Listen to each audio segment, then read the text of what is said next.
किसानों के मुद्दों पर खास बातचीत के लिए हमारे साथ मौजूद हैं भारतीय किसान यूनियन अम्बावता के राष्ट्रीय उपाध्यक्ष चौधरी शौकत अली चेची। आइए इनसे तमाम सवालों को लेकर इनसे बातचीत करते हैं और आपको रूबरू कराते हैं। शौकत भाई, आपका विजन लाइव न्यूज में बहुत बहुत स्वागत है। धन्यवाद आपका और आपके चैनल का। शौकत भाई, करीब 13 महीने किसानों का आंदोलन चला, सरकार झुकी, प्रधानमंत्री मोदी ने ये कहा कि तपस्या में कुछ कमी रह गई थी, कृषि विधेयक वापस हुए और किसानों से वायदा किया गया कि 5 फसलों पर एमएसपी गारंटी कानून दे देंगे। चुनाव लोकसभा का 2024 का संपन्न हो चुका है। चुनाव से पहले भी किसानों से वायदा किया था। किसान आज भी आंदोलन कर रहे हैं, क्या कहना चाहते हैं? देखिए, जो केंद्र में सरकार बैठी है ये सरकार है लीक, मतलब ये लीक हो जाती है। वादे करते हैं, पेपर लीक। अब ये मंदिर बनाया था अयोध्या में और उसके छत में से पानी लीक हो गया। अब संसद बनाई तो वो संसद की छत टपक रही है, वो लीक हो गया। तो ये लीक है। ये कहते ज़रूर हैं लेकिन ये लीक हो जाते हैं।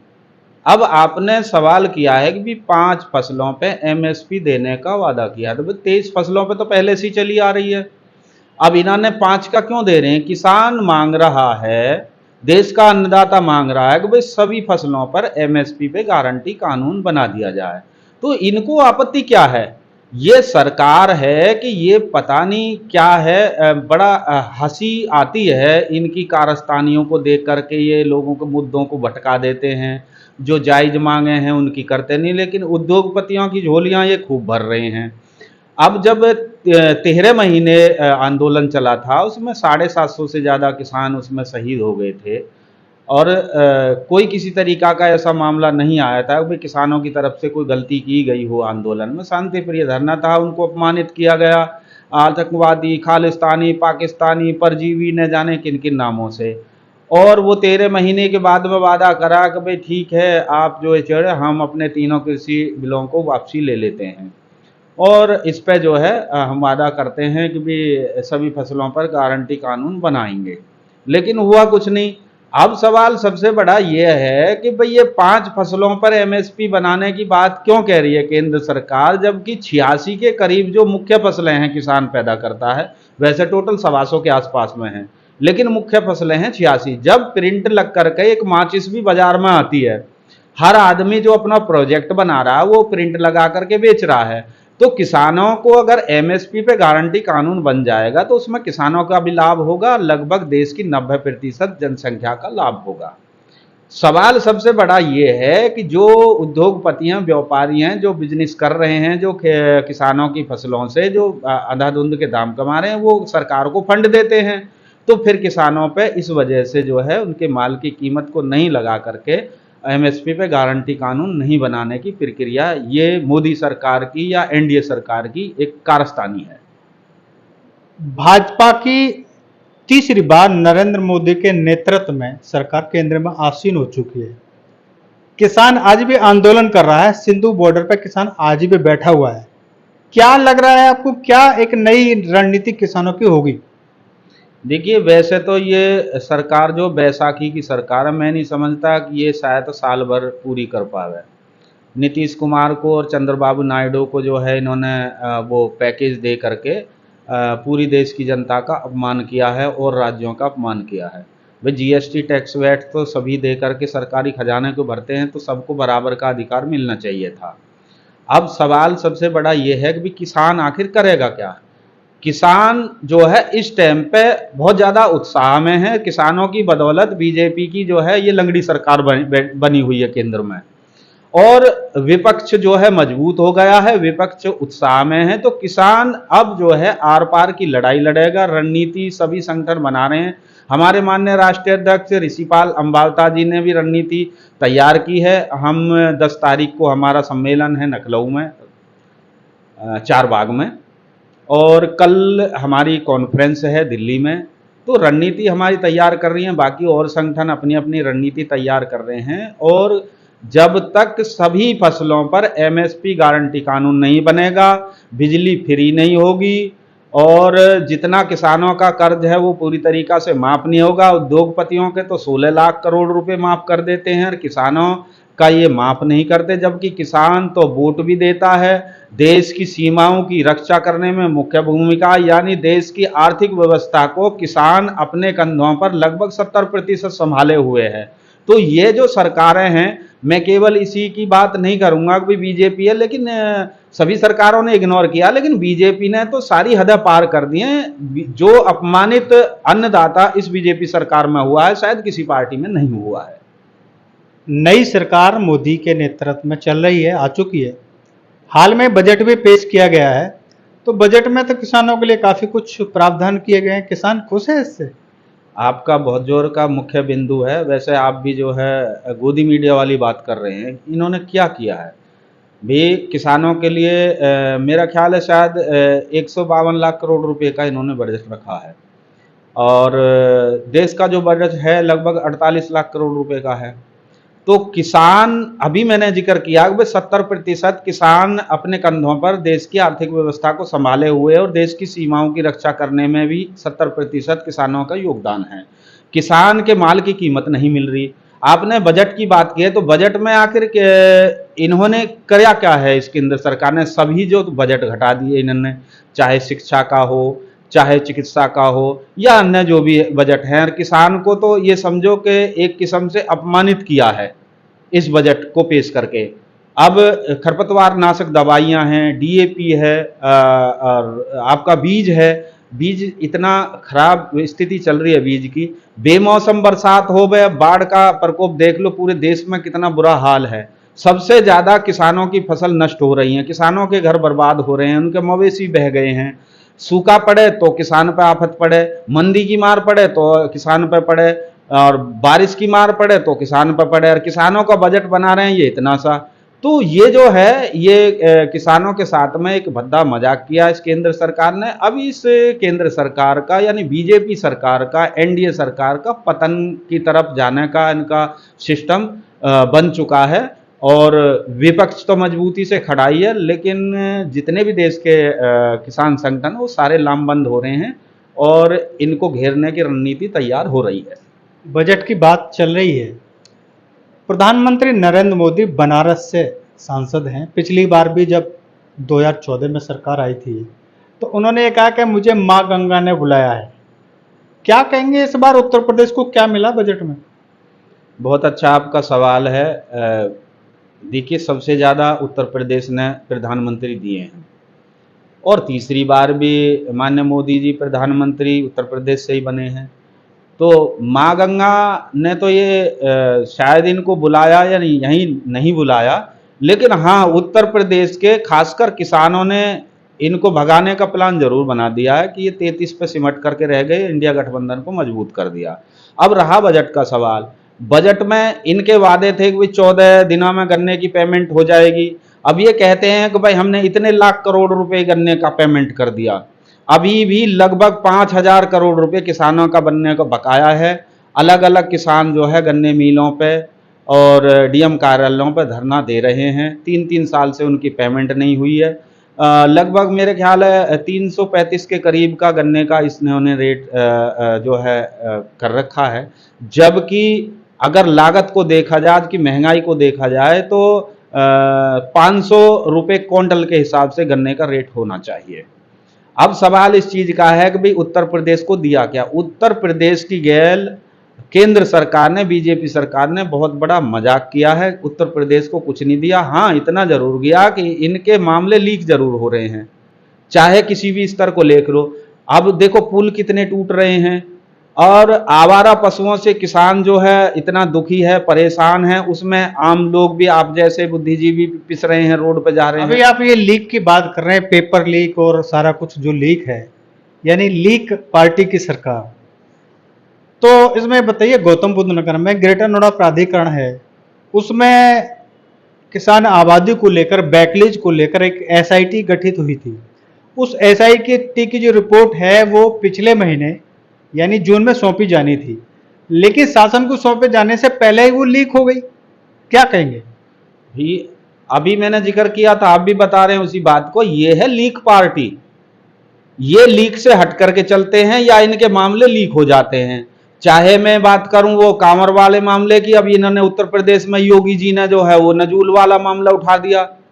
अब वो बता तो रहे हैं कि भाई 3500 एकड़ के करीब जमीन है, वो 3500 एकड़ नहीं है, वो घनी ज्यादा है। उसमें ये सोच कर चल रहे हैं, इनकी मानसिकता इस सरकार की है कि भाई हिंदू और मुसलमान, हिंदुस्तान पाकिस्तान और शमशान कब्रिस्तान, इससे हट करके इनकी कहीं नजर जाती नहीं है। लोगों को भ्रमित करते हैं, गुमराह करते हैं। भाई भारतवासियों को चाहिए अमन चैन तरक्की भाईचारा।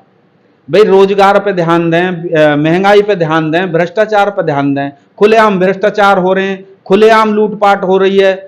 पता नहीं किसकी जान कब चली जा, किस किस आदमी पे जन फर्जी मुकदमा कब दर्ज हो जाए, कब फर्जी इनकाउंटर पुलिस कर देवे। और रोडों पे आप जा करके देख लीजिए, थोड़े थोड़े चौराहों पे पुलिस वाले खड़े रहते हैं, फटाक देसी फोटो खींच देते हैं। किसी का 5,000 का चालान कट गया, किसी का 10,000 का, उसे ये ही नहीं पता। 3 दिन पीछे 4 दिन पीछे उसे पता लग रहा कि मेरा तो 10,000 का चालान कट गया। तो ये लूटपाट हो रही है, देश बर्बाद है, देश पूरी तरीका से तबाह कर दिया है। ना ही इन्होंने उत्तर प्रदेश की मतलब है, ना ही इन्होंने देश की मतलब है। ये तो केवल ये है कि इनको जो है हिंदू और मुसलमान करना है और अपनी सत्ता चमकानी है। जबकि मैं अगर गहराई से समझा जाए, जहां तक मैं देख पाता हूं कि मुस्लिमों को निशाने पर रख करके गैर मुस्लिम सबसे ज्यादा बर्बाद और त्रस्त है, परेशान है। जो बर्बाद हो रहा है वो गैर मुस्लिम ज्यादा हो रहा है। इस बार इंडिया गठबंधन यानी विपक्ष मजबूती के साथ उभरा है। पहले विपक्ष पर आरोप लगते थे कि वो गहरी नींद में सो रहा है, लेकिन इस बार लोकसभा चुनाव में जिस तरह से जनता ने विपक्ष को एक बड़ी जिम्मेवारी दी है, तो इस बार आप खासकर राहुल गांधी और अखिलेश यादव के बारे में क्या कहेंगे? बहुत अच्छा पॉइंटेड आपका सवाल है। सबसे पहले तो मैं ये कह दूं कि इंडिया गठबंधन इस टाइम उत्साहित है, जनता का माइंड चेंज हुआ है और जनता ने अच्छी खासी जनसंख्या में जो है वोट दे करके विपक्ष को मजबूत किया है। अब सवाल ये आता है कि एडीआर की रिपोर्ट ये भी बता रही है कि भाई 538 के करीब सीटों पे जो है घपला हुआ है, उनकी काउंटिंग में कोई बढ़ गई हैं, कोई घट गई हैं। और उसमें ये भी बताया जा रहा है, एडीआर की रिपोर्ट ये भी कह रही है कि भी बीजेपी ने लगभग जो है 79 सीटों पर बेईमानी की है। तो बीजेपी की सरकार तो शायद नहीं आती अगर ये आंकड़े सही हैं। और कहीं ना कहीं ये मुद्दा काफ़ी दिनों से चले आ रहे हैं, उठे जा रहे हैं कि भाई ईवीएम बंद हो जानी चाहिए और बैलेट पेपर से चुनाव हो। तो ये विपक्ष के लिए बहुत बड़ी चीज़ है कि विपक्ष इसको मजबूती से उठाया कि जो एडीआर रिपोर्ट दे रही है कि भाई 533 से 38 के करीब जो सीटों पर घपलेबाजी हुई है, उनकी काउंटिंग में कहीं बढ़ा दी कहीं घटा दी।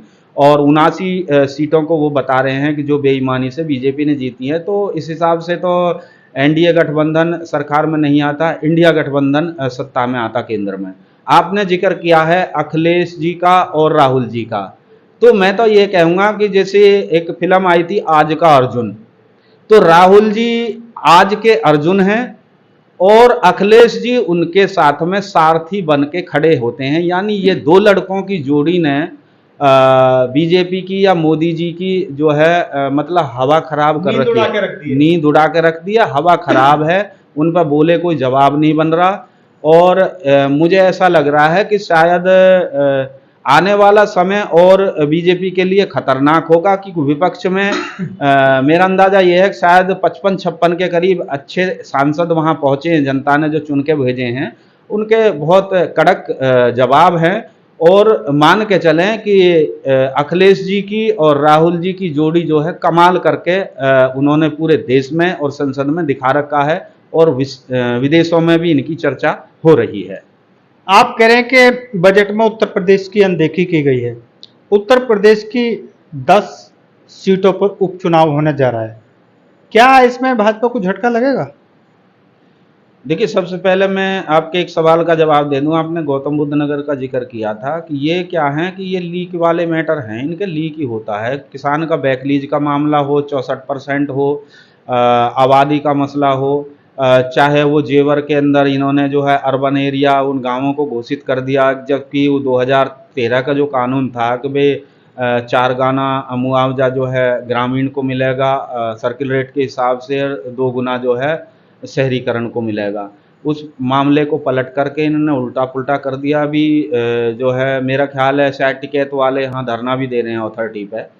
तो इस सरकार ने गौतम बुद्ध नगर में तो बीजेपी ने कुछ करा नहीं है, कि जो भी करा है वो बीएसपी सरकार ने करा है या सपा सरकार ने करा।